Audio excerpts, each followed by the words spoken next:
Hello, my name is Brandon Ramirez. I am a senior here at Forsyth Central High School. I am the founder and vice president of the programming club, and I hope I'm going to be the primary person teaching these classes or like making these videos for new beginners, like people who are new to coding, or if you're not new to coding and you need a refresher, you can watch this.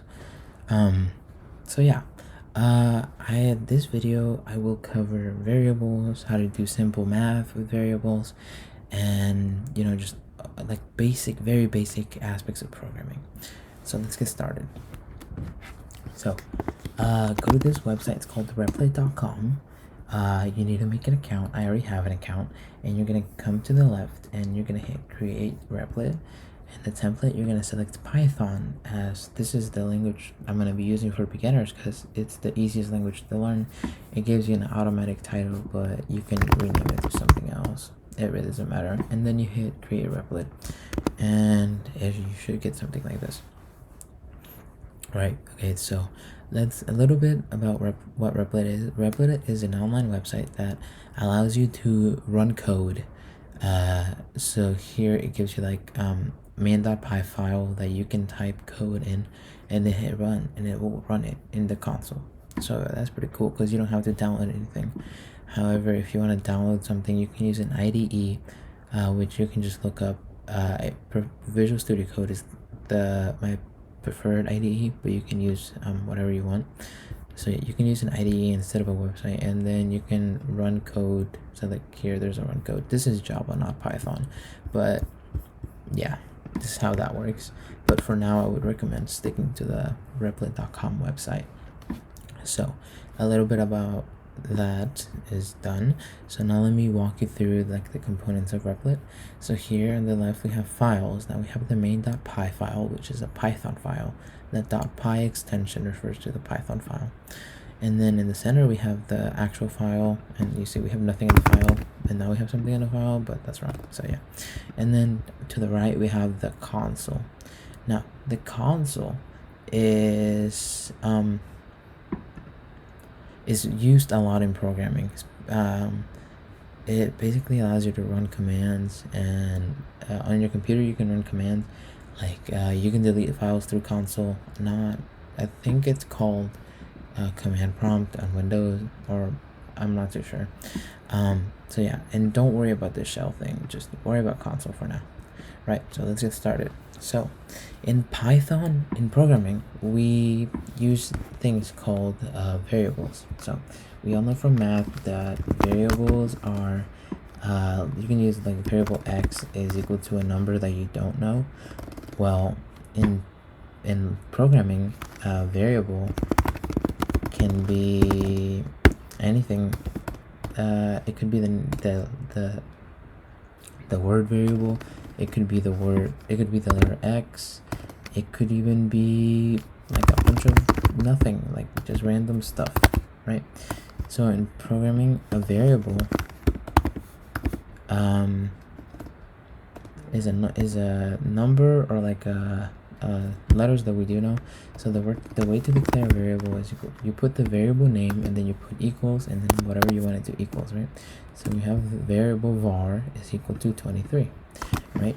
You can also do var2 is equal to hey, right? You can have a variable equal to a number, and you can also have a variable equal to a string, which is a bunch of letters. Now if you need the letters or the word, if you want to make a variable that's equal to letters, a string, then you have to put it in quotations, or else it won't work, right?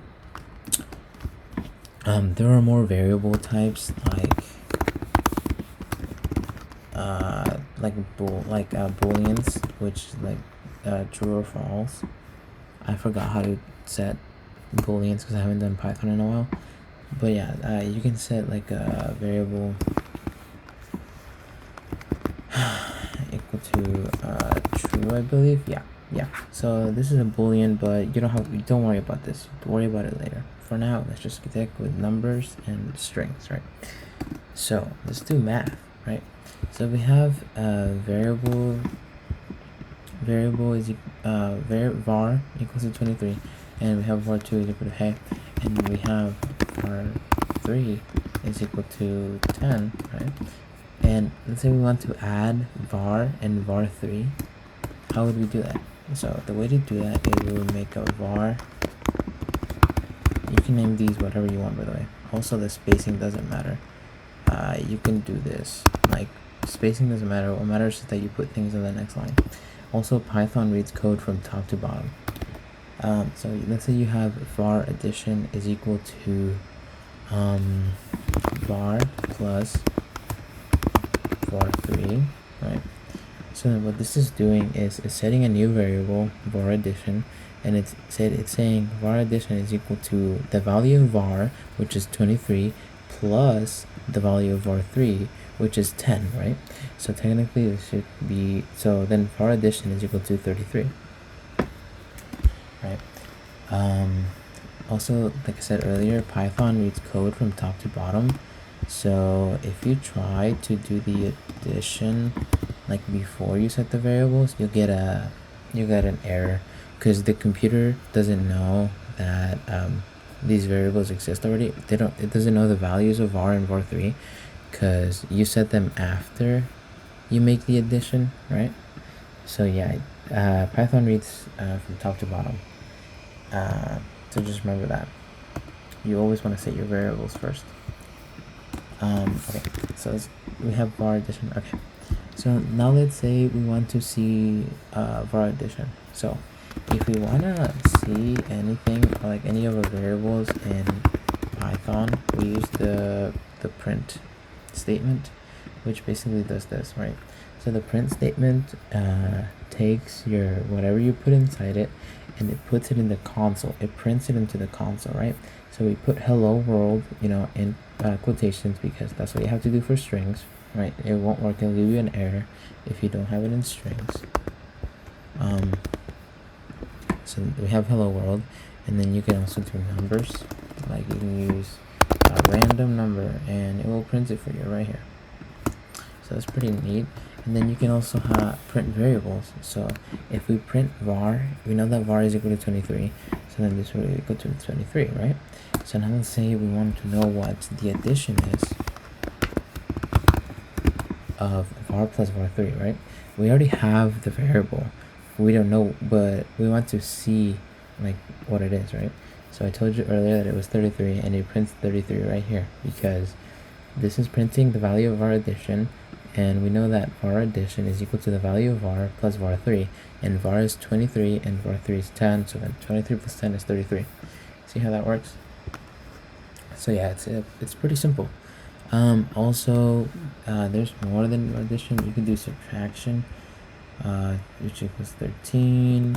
You can do multiplication, which 230.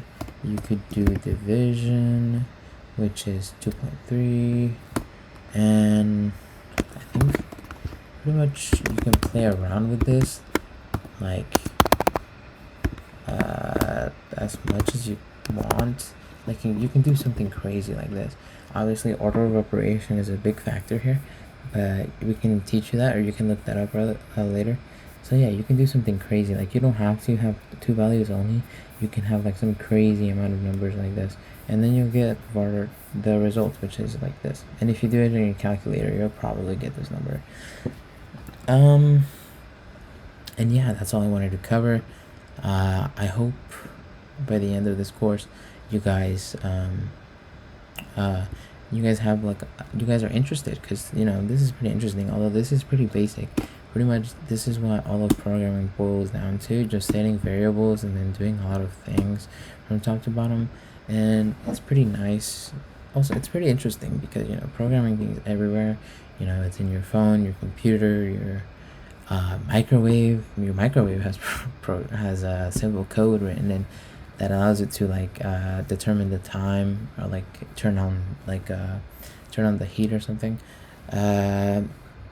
Your smartwatch, everything. Programming is everywhere. There's so much to it, and there's always something to learn, and everything is just pretty interesting, some more than others. But yeah, I hope You guys keep watching these videos. I'll try to shorten them down, but this is probably gonna be the longest one just because I explained a lot of aspects of basic programming, like variables, like how the IDE works and how the computer reads the code and stuff.